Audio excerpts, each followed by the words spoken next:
Hi guys, welcome back. Today I'm going to teach you how to make honey syrup. Honey syrup is a must for your home bar. It is a basic.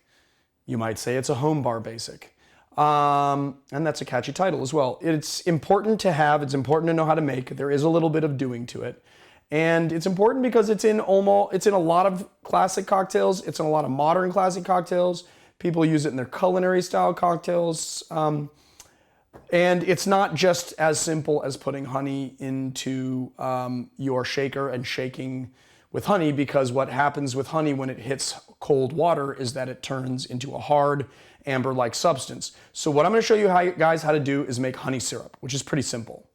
The first thing we're going to do is use clover or wildflower honey. Today we have multi-flower clover honey.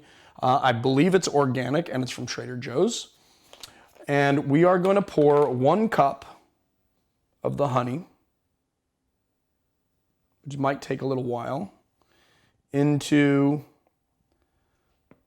a measuring glass. I think that's about it.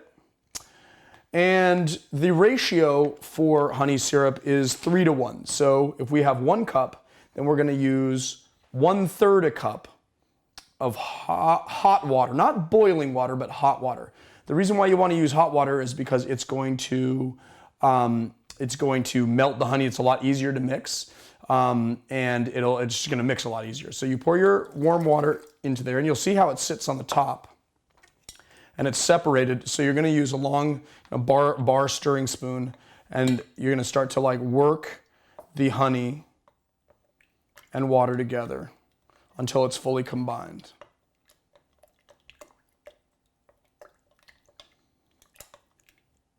And it will be kind of a little bit hard to do at first, and then as it dilutes and melts in and combines, it's going to get easier to do. Now the reason why you use a 3 to 1 ratio is because you don't want to thin it out too much. You want to make sure that your cocktails still have that robust, sweet honey flavor.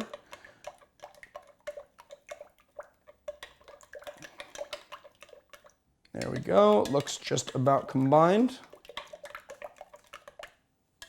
I'm gonna make sure that there's no water sitting anywhere. Cool, that's it.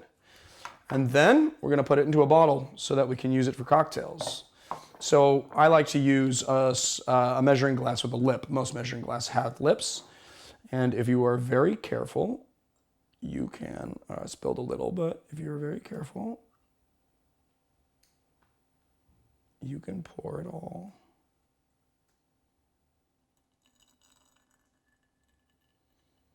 There you go. And there you have it, honey syrup, or if you see it in the very old cocktail recipes, they call it runny honey syrup.